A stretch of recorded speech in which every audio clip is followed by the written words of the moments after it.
Toute l'actualité politique et parlementaire, c'est le journal de 19h de Public Sénat. Bonsoir à tous. Voici les titres de ce mercredi. La fronde des syndicats de l'éducation nationale ne se dément pas. Nouvelle journée d'action alors qu'au PS, de plus en plus de voix, jusqu'à celle du ministre Vincent Peillon, dénonce un archaïsme dans le refus de la réforme. Un mot nouveau à gauche, ce sera le débat du 19h avec de nombreux invités, PS, UMP et syndicalistes. La France n'a pas vocation à rester au normalisme, souligne Jean-Marc Ayrault, alors que les forces françaises progressent. L'armée malienne qui l'accompagne, accusée d'exaction dans les villes libérées de la charia. L'ancien ministre de la Défense, aujourd'hui sénateur socialiste Alain Richard, répondra à nos questions. La Grande-Bretagne ajoute un nouvel épisode dans sa relation houleuse avec l'Union européenne. David Cameron annonce un référendum sur son maintien d'ici 4 ans. Les propos de Jean-Luc Mélenchon visant le chef de l'État font de plus en plus réagir au PS. Dernier exemple en date, Angela Merkel tient le guidon alors que François Hollande pédale. Interview du président du Front de gauche au quotidien Métro ce matin. Le sénateur PS Luc Carvounas demande au PCF de se désolidariser de ses nouveaux propos. La présidente du groupe communiste au Sénat lui répond. Double interview recueillie il y a quelques instants par Cécile Sixou. Il y a une ambiguïté, il y a un malaise chez eux.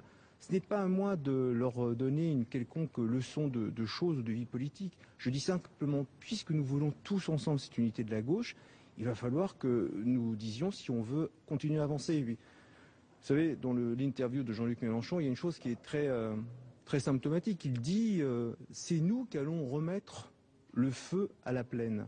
Bien, à vouloir mettre le feu à la plaine, Jean-Luc Mélenchon est un pyromane qui cherche à mettre le feu à la gauche française. Les propos de M.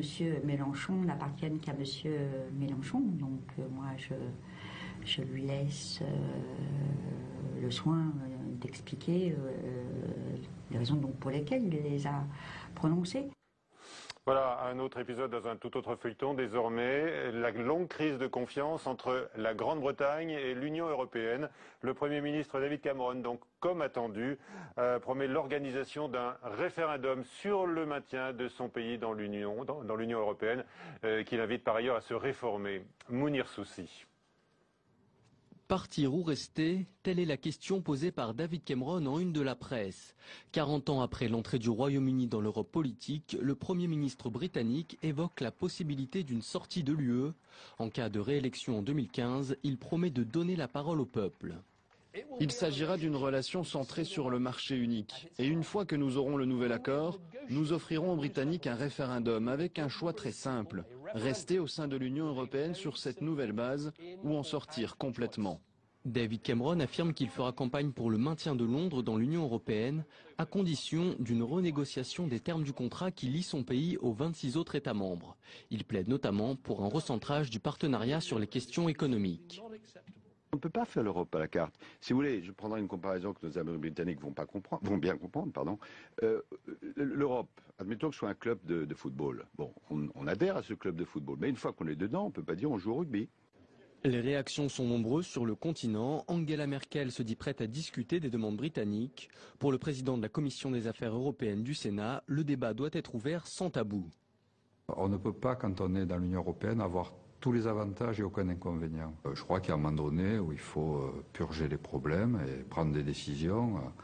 Et ça ne concerne pas uniquement la Grande-Bretagne, ça concerne aussi l'Union européenne. En faisant le pari de lier son avenir politique à la question européenne, David Cameron ressoude son camp et atténue la pression des eurosceptiques, tout en mettant dans l'embarras les travaillistes opposés au référendum. Un référendum encore hypothétique et lointain, le vote n'aura pas lieu avant 2017.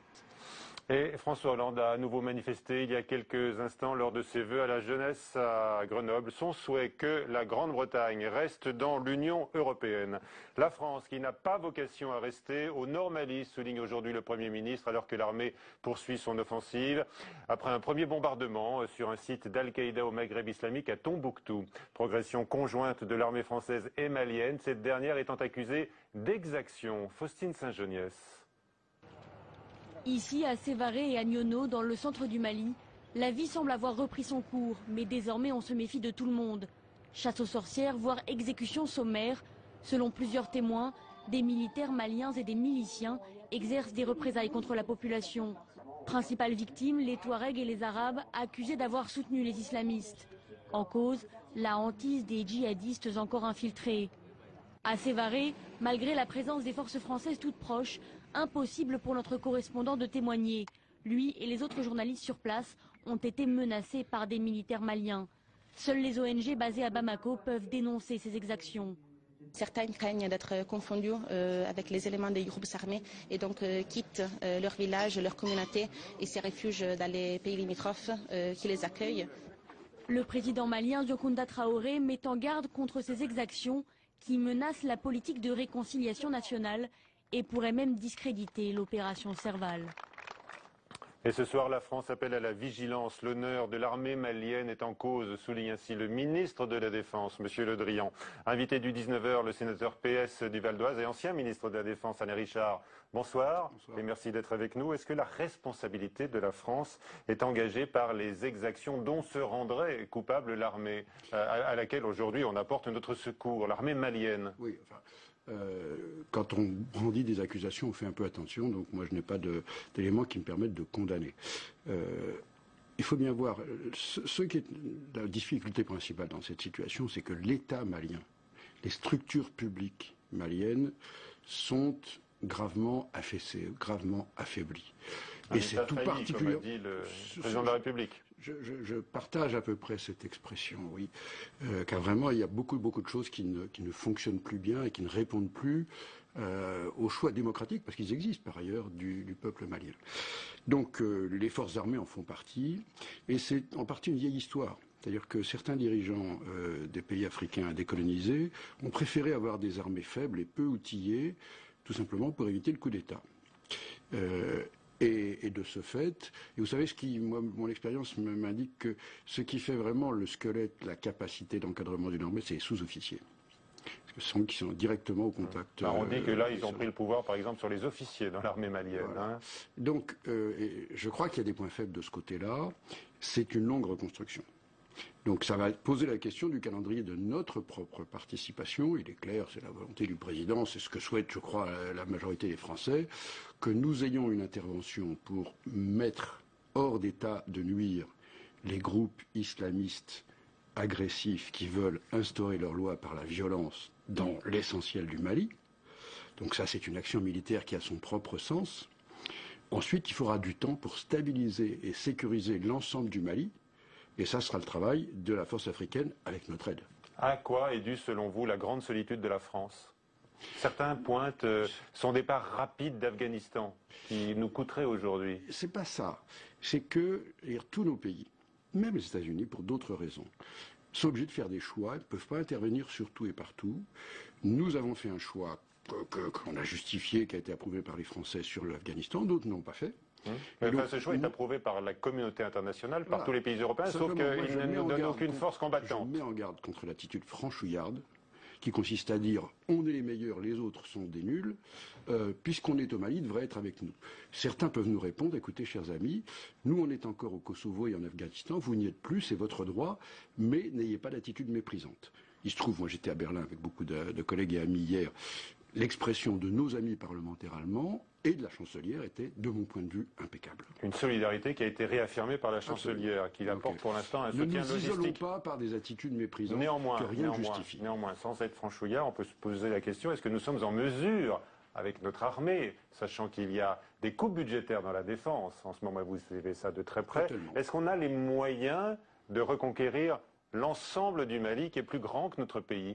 Oui, parce que ce dont on parle, c'est en réalité le contrôle d'une dizaine ou une douzaine de points stratégiques qui chacun font 10 km². Alors, ils sont très éloignés, mais enfin on a quand même des moyens de transport et de projection. Donc ce sujet-là, à mon avis, n'est pas la difficulté principale. La difficulté principale est double. Elle est que, premièrement, évidemment, les adversaires vont utiliser leurs atouts et donc se perdre ou se planquer dans l'environnement, et donc ce ne sera pas un conflit facile. Deuxièmement, comme je le disais tout à l'heure, il faut de la durée pour aider pour stabiliser et permettre la reconstruction de l'État malien. Ça, c'est une affaire de force africaine. Et je rappelle que depuis des années et des années, ça a commencé à mon époque, donc ça commence à être vieux, les forces européennes coopèrent avec les groupes de nations africaines pour les aider justement à s'organiser dans des opérations de maintien de la paix. Donc on n'a pas rien fait. Dernière question, est-ce que le discours développé depuis l'origine par les responsables français vous semble le plus approprié? On a dit qu'il avait des accents bouchistes sur l'éradication, la destruction du terrorisme. Oui, ça c'est ce que j'appelle la théorie du double mandat. C'est-à-dire quand vous employez la force et que vous êtes une démocratie, vous avez besoin d'un mandat légal au sens du droit international. Ça, nous l'avons. On est dans l'article 51, légitime défense, demande du pays. Très bien. Il faut aussi un mandat auprès de notre opinion démocratique. Pour elle, il faut expliquer les choses de façon simple. Moi, je n'emploie pas forcément le terme terroriste. Guerre contre le terrorisme. Voilà, je n'emploie pas, et d'ailleurs je pense que le président et le gouvernement n'ont pas employé ces termes-là. Le ministre de la Défense l'a dit d'emblée. C'est une fois il emploie ce terme. Mais ce qui est vrai, c'est que nous pouvons légitimement caractériser les adversaires comme des terroristes. Ils l'ont montré. Merci beaucoup Alain Richard d'être venu sur le plateau du 19h ce soir. La fronde des départements ruraux contre les départements urbains. Les premiers s'estiment lésés dans la répartition de la manne de la solidarité financière. Quelques 750 millions d'euros. Les sénateurs des campagnes sont donc en première ligne alors qu'un rapport aujourd'hui s'inquiète de l'avenir rural. Fabrice Cunet. Quel avenir pour les campagnes en France? La question est récurrente. Les territoires ruraux représentent près de 80% du pays. Et pourtant, le sentiment d'abandon ou d'économie à deux vitesses gagne du terrain. C'est du moins le constat fait par Gérard Bailly dans un récent rapport. Aujourd'hui, si on laisse une situation en disant mais il y a peu d'habitants, on ne va pas y faire aménager les routes, c'est pas la peine qu'il y passe une voie ferrée, c'est pas la peine d'y amener le haut débit, voire le très haut débit. Eh bien, c'est vrai que dans 30 ou 40 ans, puisque c'est la commission prospective qui nous a demandé ce travail, eh bien, nous serions très inquiets pour les campagnes. L'avenir des campagnes est indissociable de celui de l'agriculture et le secteur est fragile. Mais pour les jeunes agriculteurs, pas question de dramatiser la situation. Donc oui, c'est un métier d'avenir, il y a des difficultés, c'est pas pour les nier. On attend des pouvoirs publics de nous donner la capacité, le cadre qui nous permette d'exercer ce métier, et pas seulement un cadre réglementaire qui soit contraignant. Si une grande partie de l'avenir de l'agriculture et des campagnes se joue au niveau européen, le gouvernement défend sa politique actuelle d'investissement en faveur des milieux ruraux. Moi, je vais veiller personnellement à organiser avec les régions un système de grille, de pilotage et d'orientation de tous les investissements pour soutenir justement tous ces investissements du monde rural. Le monde rural a un avenir à condition qu'on s'en préoccupe. Et c'est pas simplement ce qui peut être mis sur la table en termes de subventions qui compte, c'est toute la dynamique qu'on est capable de créer. Malgré ces déclarations d'intention, la grogne grandit dans les campagnes. Les départements ruraux et urbains se disputent actuellement une manne financière de 750 millions d'euros pour 2013. Sa répartition fait débat. L'avenir dans les territoires est d'abord une équation à court terme et un casse-tête pour le gouvernement. Les élus en quête d'un statut, c'est l'une de leurs grandes revendications que les États généraux des collectivités locales avaient mis en avant. Les choses avancent avec l'examen la semaine prochaine d'un texte déposé par Jean-Pierre Sueur et Jacqueline Gouraud, un socialiste, une centriste pour un progrès qui se veut consensuel. Leurs propositions ont été adoptées par la commission des lois. Marie Brémaud. Il n'y a pas grand monde pour nous aider. Donc c'est vraiment difficile. Aujourd'hui, il faut un réel statut. C'est une revendication forte et constante des quelques 600 000 élus français, obtenir un statut qui facilite l'exercice de leur mandat au quotidien. Ils ont été entendus par les sénateurs qui aujourd'hui ont adopté, chose rare, à l'unanimité, la proposition de loi en commission. L'objectif est de permettre à tout le monde d'accéder aux fonctions électives. Autrement dit, qu'on ne se retrouve pas avec des conseils municipaux dans lesquels il n'y a que des retraités ou des fonctionnaires. C'est donc toute une série de mesures qui devraient faciliter l'exercice d'un mandat local et notamment dans les petites communes. Valorisation des acquis, droit à une formation ou encore faire en sorte que les indemnités soient effectivement perçues par les élus, ce qui n'est pas toujours le cas. Des dispositions qui devraient soulager les élus dont la tâche s'est complexifiée, notamment avec la multiplication des normes. Sur le terrain, on voit que les élus locaux sont aussi en difficulté parce que c'est beaucoup d'investissement, c'est beaucoup de travail d'être élu local, notamment dans les petites communes, et on voit qu'il n'y a toujours pas de véritable statut pour les élus locaux sur la retraite, sur la protection sociale, même sur la protection en cas d'accident dans l'exercice du mandat. Un nouveau statut de l'élu, une nécessité semble-t-il pour renouveler la classe politique et susciter des vocations, ou comment anticiper peut-être une application future du non-cumul des mandats.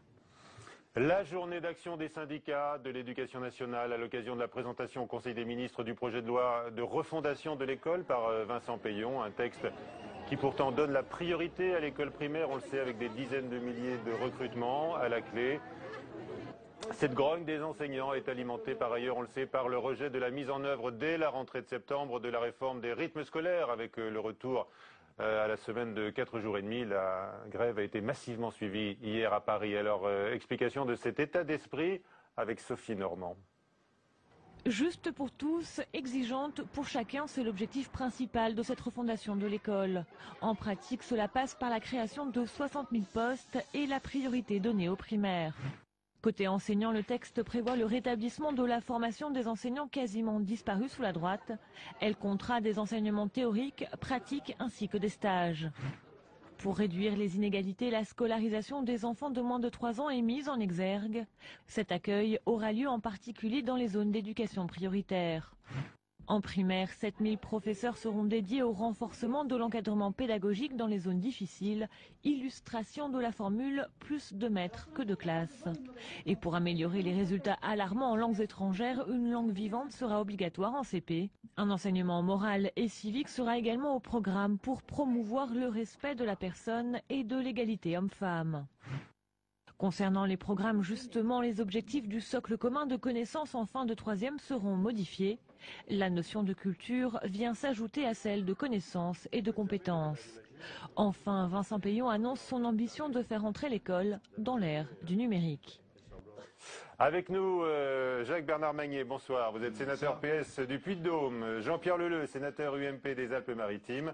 Avec nous également Luc Benz, bonsoir. Vous êtes le secrétaire national de l'UNSA Éducation. Et puis Valérie Marty est également avec nous. Vous présidez la Fédération des parents d'élèves de l'enseignement public. Alors, je le disais tout à l'heure dans les titres, de droite à gauche, l'alternance amène-t-elle le nouveau pouvoir à ouvrir les yeux au risque de braquer un peu plus les syndicats pour qui rien n'a vraiment changé? C'est ce qu'ils disent depuis l'élection de François Hollande. En tous les cas, le mot archaïsme revient de plus en plus dans la bouche des responsables socialistes pour donc le condamner et condamner les syndicats. Vous confirmez, Monsieur Magnier, est-ce que vous êtes déçu par l'archaïsme des syndicats de l'éducation nationale? Je ne suis pas sûr que le terme archaïque soit appliqué aux syndicats. Ce sont effectivement des attitudes de résistance. Conservatisme, dit le ministre. Ce sont des attitudes de résistance parce qu'on est dans un système aujourd'hui qui existe depuis 5 ans, contre lequel d'ailleurs les enseignants s'étaient élevés il y a 5 ans, un passage à la semaine de 4 jours. Et aujourd'hui, on s'étonne un peu de voir que ceux qui se sont élevés contre ce système s'élèvent aussi contre celui qui consiste à remettre la 4 jours de Vous êtes semaine. déçu, triste. Déçu, triste, c'est pas le mot, mais je crois qu'il faut qu'on convainque. Certains le disent. Il faut qu'on arrive Certains à de vos convaincre. collègues parlementaires socialistes disent on est déçus, on ne comprend pas. Non. Ce conservatisme, c'est archaïsme. Moi, je suis syndicaliste aussi depuis la base, et je pense qu'il faut aussi arriver à convaincre les syndicalistes, ceux qui sont à la tête et ceux qui sont à la base, que ce qui est Le apporté, ministre a c'est pour des le bien torts des pour vous. élèves. C'est pas pour le bien seulement des enseignants, c'est pour le bien des élèves. Est-ce que votre ministre Vincent Peillon a des torts? Je voyais par exemple le député PS Jean-Christophe Cambadélis dire qu'il manquait peut-être de doigté. Non, mais il a eu à réaliser 2 réformes fortes, une par décret avec la semaine de 4 jours et demi, et l'autre, la refondation dont vous parliez tout à l'heure, qui à mon avis devrait être ce qui nous fait parler aujourd'hui, la refondation. C'est ça l'important, la refondation de l'école, 60 000 postes Une de plus réforme a pour 5 ans. priori qui devrait plaire aux syndicats. Oui, Bon, alors Monsieur Leleu, d'abord sur ces critiques qui tombent chez certains socialistes contre écoutez, l'archaïsme et le conservatisme. Le moins qu'on puisse dire, c'est que M. Vincent Peillon, notre ministre de l'Éducation nationale, multiplie les maladresses et les erreurs depuis le début du quinquennat. Et il en récolte aujourd'hui les fruits avec la manifestation qui se déroule dans Paris. Ceci étant, je crois que la manifestation, elle est plus dirigée, me semble-t-il, vers la ville de Paris que vers le ministre. En réalité, si on est honnête, sur la mise en place des rythmes scolaires. Et sur ce sujet, je dois dire que nous ne nous opposons pas. Au contraire, on est favorable au retour à 4 jours et demi. Vous voyez qu'on a quand même quelques points de convergence. D'accord, vous divergez sur les modalités. On ne va pas faire le débat sur ce retour au mercredi matin. Oui, mais ça ne suffit pas. Ça ne suffit pas d'équilibrer la semaine. Il faut aussi équilibrer l'année. Vous savez qu'en France, on a des enfants... Mais là, le ministre, il avait des ambitions justement pour réduire les vacances d'été, mais il a renoncé. Et il a renoncé. Mais il a sans doute tort. Alors, Monsieur Ben, c'est vous qui êtes un peu en position d'accusé, maintenant par la droite et par la gauche. Non, d'abord, je vais relativiser les choses. On a des difficultés qui sont logiques sur un changement, qu'on bascule dans un sens d'ailleurs ou dans l'autre. Nécessairement, ça modifie les habitudes. Là, il y a des difficultés supplémentaires qui sont posées notamment à Paris, pour des raisons qui sont locales et qui s'expliquent d'ailleurs par la situation particulière de Paris, donc je ne rentre pas dans les détails. On sait aussi que sur cette question-là, les collègues ont des vues qui sont contrastées, qui sont très diverses, qui sont très éclatées. Oui. Est-ce qu'on peut quand même les résumer? Certains le font en disant ils sont d'accord pour réformer les rythmes scolaires, mais quand on leur demande de venir travailler le mercredi matin, alors là, il n'y a plus personne. Oui, mais avant, ils travaillaient le samedi matin. Oui. Simplement, la question qui pose, c'est est-ce qu'aujourd'hui, travailler en 4 jours, dans les conditions où on est, avec les programmes qu'on a, qui sont hérités des programmes d'Arcos qui avaient chargé et surchargé la barque, et alors de façon extrêmement traditionnelle et classique, ça tient la route. Aujourd'hui, la réponse est clairement non. Donc moi, ce que je souhaiterais, c'est que, premièrement, on reste bien sur une réflexion qui prenne un petit peu d'envol, c'est-à-dire sur l'ensemble de la refondation de l'école. En sachant que c'est un chantier qui est important, que nécessairement on aura ici ou là des points de friction, parce que comme le disait Santonio, l'hypothèse la mieux élaborée ne saurait remplacer la réalité la plus bancale, et qu'à tel ou tel moment, on aura des points de crispation, y compris entre des personnels qui souhaitent que l'école change, et le ministère. On vous annonce 60 000 embauches. Oui, justement, la deuxième chose, c'est que moi je fais la différence. Vous nous parlez des points de crispation, on vous annonce 60 000 embauches. Moi je fais la différence dans le système entre une situation dans laquelle à la rentrée prochaine on va se trouver avec 12 000 postes de plus et celle où on se serait retrouvé avec 16 000 postes de moins. Mais la question c'est gauche ou droite, on ne peut pas réformer l'école. Si, on va la réformer. Avec les syndicats. D'abord, réformer l'école, ça doit se faire avec l'ensemble de la communauté scolaire. Bon. Et sur ce point, il faut regarder quels sont les 3 éléments essentiels. Le premier élément, c'est faire un véritable socle commun, l'école fondamentale, pour l'ensemble des élèves jusqu'à l'actuel niveau de 3e. Parce que c'est le seuil qui doit être passé par tous les élèves avant une diversification. Deuxièmement, c'est réussir le bac plus 3, le bac moins 3, bac plus 3, donc de la seconde à la licence aux formations professionnelles. Ce qui veut dire que de ce point de vue-là, il faudra un travail beaucoup plus coordonné. On va pas faire toutes les négociations. Non. Et le troisième, qui est un chantier qui est aujourd'hui ouvert, nous semble-t-il, de façon intéressante, mais qui n'est pas encore achevé, c'est celui de la reconstruction, de la formation initiale et continue des enseignants, qui a été laminé pendant le quinquennat précédent. Madame Marty, quand vous regardez ces nouvelles manifestations des syndicats et les difficultés du ministre actuel, comment est-ce que vous avez envie de réagir? Je dirais que c'était tout à fait prévisible et ça, nous l'avions demandé, nous, à ce qu'il y ait des concertations sur la mise en œuvre, parce que se mettre d'accord sur le fait qu'on veut changer les rythmes scolaires, c'était déjà fait. C'était pas la peine de discuter plus que ça. Par contre, mettre en œuvre sur le côté pratique, tous ensemble, c'est-à-dire les collectivités locales, les parents, parce qu'on a été oubliés. Nous, on n'est pas sollicités, on n'est pas concernés. On est concernés au premier chef, mais on nous a oubliés. Donc, il y a un problème de méthode qui fait qu'effectivement, les parents ne sont pas satisfaits de la méthode, ne sont pas satisfaits parce qu'ils n'ont pas de garantie par rapport à ce qu'on va leur proposer. Et donc, du coup, on se retrouve un petit peu comme dans les avec les enseignants. On est face à une réforme qu'on veut absolument nous imposer. Vous-même d'être dans une espèce de fronde partagée avec les syndicats d'enseignants. Bien sûr, c'est surprenant. Mais c'est vrai que c'est surprenant. C'est tout à fait surprenant, mais c'est un fait. Je pense que c'est une... Non, pas du tout, je pense pas, c'est pas ça. Vous représentez la PEP et non pas l'autre fédération qui est sans doute plus proche des revendications. On pense à la FCPE, c'est ça, monsieur Bell. Ceci étant, pour aller au-delà des rythmes scolaires, parce que je pense que l'erreur c'est de penser que c'est la réforme principale, il y a des choses beaucoup plus importantes et intéressantes, je dirais. Je pense que c'est une question de méthode et je pense qu'il faudrait aussi de temps en temps qu'on puisse travailler tous ensemble, c'est-à-dire syndicats et associations de parents d'élèves et collectivités locales pour faire avancer les choses et au lieu de faire des négociations les uns après les autres. La question du nouvelops.com, aujourd'hui, le partenaire du 19h, était celle-ci.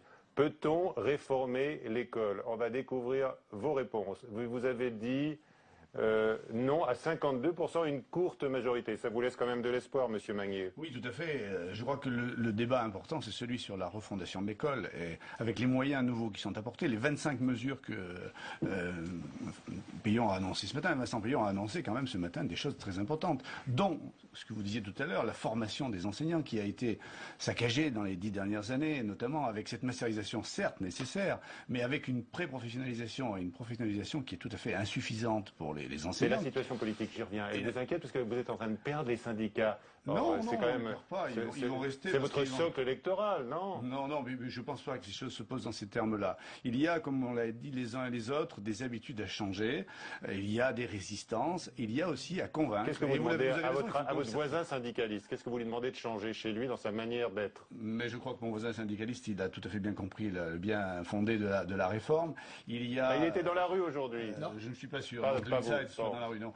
Mais un certain nombre de syndicalistes, tous les syndicalistes n'étaient pas dans la rue aujourd'hui. Certains enseignants y étaient, tous n'y étaient pas. Enfin, moi, je ne suis pas là pour contester la validité de la manifestation, mais en tout cas, c'était Paris, vous l'avez dit, les uns et les autres, c'était Paris. Le reste de la France est en train de regarder les avantages et les intérêts. C'était une journée nationale d'action, hein. La grève à Paris.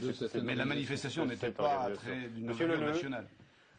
Oui, on parle d'archaïsme, de résistance. Il y en a un qui est un petit peu oublié, en fait, c'est l'enfant.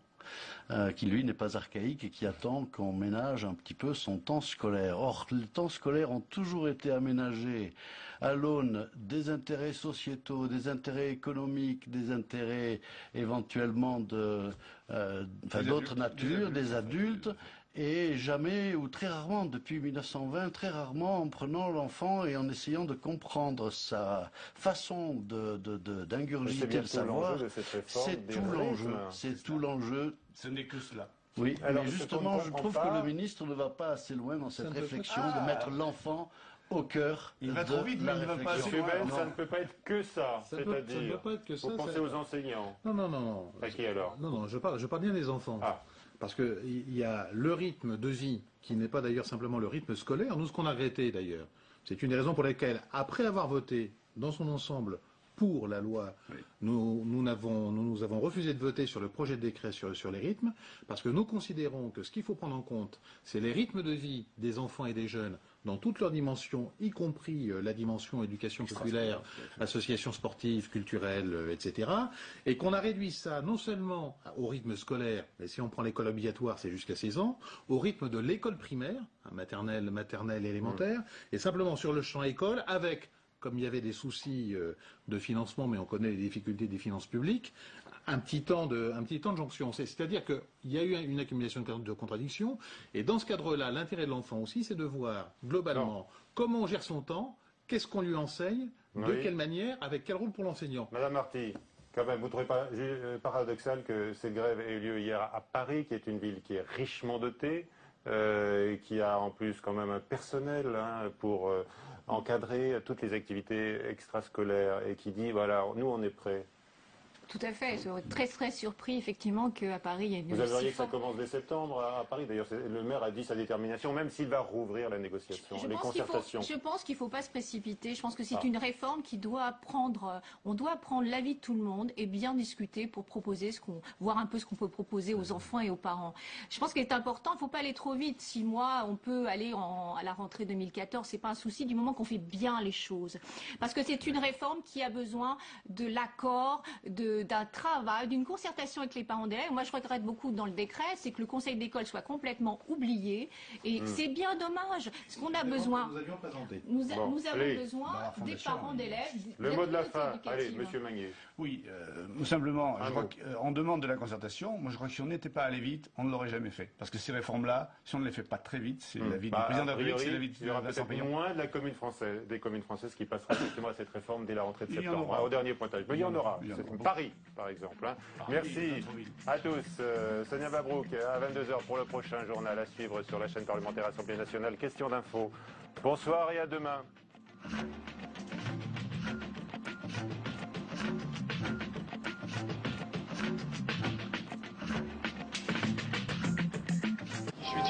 Dès son apparition sur la scène publique, il fait preuve d'un talent, d'un charisme qui en font un porte-parole idéal. Il a tenu ses promesses en faisant une belle carrière, même si le premier secrétaire du PS est aujourd'hui critiqué justement par certains pour son manque de charisme. Alors, y a-t-il une manière de faire de la politique quand on est jeune? Quels sont les thèmes et les discours qui permettent d'émerger? Et comment se comporter les têtes d'affiche d'aujourd'hui à leur début? Cette semaine, nous déshabillons en tout bien, tout honneur les jeunes pousses d'hier et d'aujourd'hui. Déshabillons-les, ce soir à 22h45 sur Public Sénat.